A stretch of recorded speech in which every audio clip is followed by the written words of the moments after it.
যদি তুমি তোমার জীবন পরিবর্তন করতে চাও তাহলে তোমাকে গায়েব হতে হবে। হ্যাঁ, একদম পুরো গায়েব হয়ে যেতে হবে। এখন তুমি আমাকে প্রশ্ন করতেই পারো যে এটার মানে কি? মানে নিজের জীবনকে পরিবর্তন করতে গেলে গায়েব হয়ে যেতে হবে, এর মানেটা কি? এটার মানে ক্লিয়ার করার আগে আমি এটা ক্লিয়ার করতে চাই যে কিভাবে করতে হবে এবং কেনই বা করতে হবে। দেখো, আমি নিজেও আমার নিজের জীবনে অনেকবার গায়েব হয়েছি এবং যখন যখন গায়েব হওয়ার পরে ফিরে এসেছি তখন আমি নিজেই নিজেকে আরো বেশি মজবুত পেয়েছি।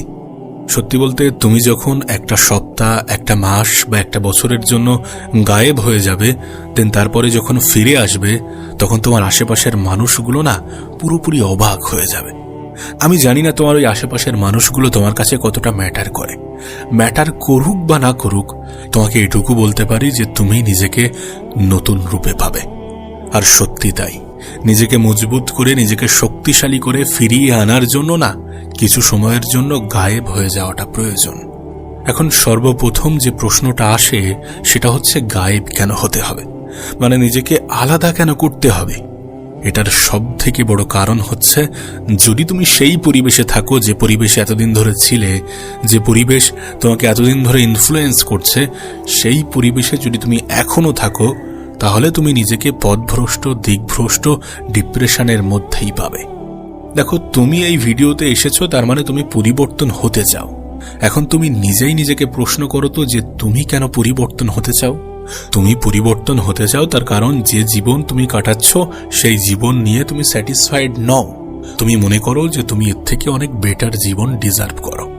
ব্যক্তিগতভাবে আমার মনে হয় মানুষ তখনই পরিবর্তন হতে চায় যখন মানুষের আশা, স্বপ্ন, লক্ষ্য, উদ্দেশ্য এটার সাথে মানুষের বর্তমান জীবন একই জায়গায় মিল খায় না।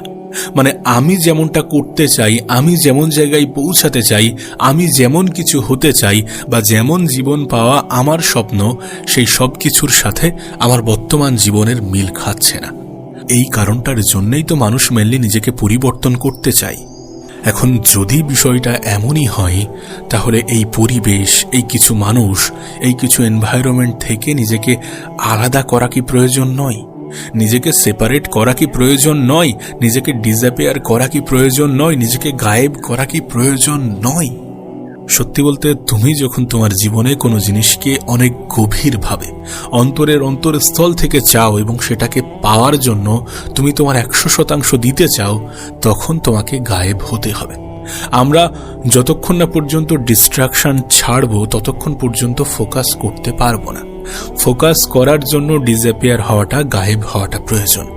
আমরা যখন ডিস্ট্রাকশন থেকে নিজেকে বার করে আনি না, যখন ডিস্ট্রাকশন থেকে নিজে বার হয়ে আসি, তখনই কোনো জিনিসের উপরে আমরা খুব গভীরভাবে মন দিতে পারি। এবং যখন কোনো জিনিস আমরা গভীরভাবে চাই তখন সেই জিনিস পাওয়ার জন্য গভীর মনোনিবেশের প্রয়োজন হয়। এবং সত্যি বলতে, যদি ওই মানুষগুলোই, ওই পরিবেশ, ওই এনার্জি থাকে তাহলে তুমি ফোকাস করতে পারবে না, তাহলে তুমি তোমার জীবনে যেটা পেতে চাও সেটা অ্যাচিভ করতে পারবে না। এটার জন্য ডিসঅ্যাপিয়ার হওয়াটা প্রয়োজন, এটার জন্য গায়েব হওয়াটা প্রয়োজন। চলো এখন তোমাকে একটি প্র্যাকটিক্যাল এক্সাম্পল দিই। আমরা সকলেই জানি যে বর্তমান পৃথিবীতে এখন সবথেকে ধনী ব্যক্তি হচ্ছে ইলন মাস্ক। তো ইলন মাস্কের প্রথম একটি কোম্পানি ছিল যার নাম পেপ্যাল। তো সেখান থেকে যখন তিনি বেরিয়ে আসেন তখন তিনি সম্পূর্ণ ডিসঅ্যাপিয়ার হয়ে যান। মানে আজ যে সকল জিনিস আমরা দেখি যেগুলো ইলন মাস্কের তৈরি, সেগুলো তৈরি করার আগে না তিনি পেপ্যালে ছিলেন এবং সেখান থেকে যখন তিনি বার হয়ে যান তখন তিনি নিজেকে গায়েব করে নেন। একটা রুমের মধ্যে তিনি নিজেকে বন্ধ করে নেন এবং দেন তারপরে ইঞ্জিনিয়ারিং এবং অ্যারোস্পেসের মতন বিষয়গুলো তিনি গভীরভাবে শিখতে শুরু করেন। তারপরে তিনি লঞ্চ করেন তার স্বপ্নের প্রজেক্ট স্পেসএক্স। এবং স্পেসএক্স হচ্ছে প্রথম প্রাইভেট কোম্পানি যারা কিনা অরবিটে রকেট পাঠায়। এরপর সবাই অবাক হয়ে যায়, কারণ এর আগে পর্যন্ত তার ওই ইঞ্জিনিয়ারিং, অ্যারোস্পেস, অ্যাস্ট্রোফিজিক্স, ফিজিক্স এগুলোর ব্যাকগ্রাউন্ড ছিল না। তিনি এর আগে কখনোই এগুলো শেখেননি। তিনি নিজেকে গায়েব করেছেন, একটা রুমের মধ্যে নিজেকে বন্ধ করেছেন, দেন নিজের ফুল ফোকাস এগুলোতে শেখাই দিয়েছেন। এগুলো শেখার জন্য নিজের পুরো ফোকাস লাগিয়ে দিয়েছেন, সকল ডিস্ট্রাকশন থেকে নিজেকে বার করে এনেছেন। একবার ভেবে দেখো, যে বিষয়ে এর আগে পর্যন্ত তোমার বিন্দুমাত্র নলেজ ছিল না, সেই বিষয়ে তুমি স্টাডি করো, দেন তার উপর একটি কোম্পানি তৈরি করো। সেই কোম্পানি পৃথিবীর সবথেকে বড় সরকারি প্রতিষ্ঠান, তাকে বিট করে, তাকে ছাড়িয়ে যায় এবং সকলকে তাক লাগিয়ে দেয়। স্পেসএক্স, যার কিনা কিছু বছর আগে পর্যন্ত কোনো অস্তিত্বই ছিল না, সেই কোম্পানি নাসার মতো প্রতিষ্ঠানকে টক্কর দেয়।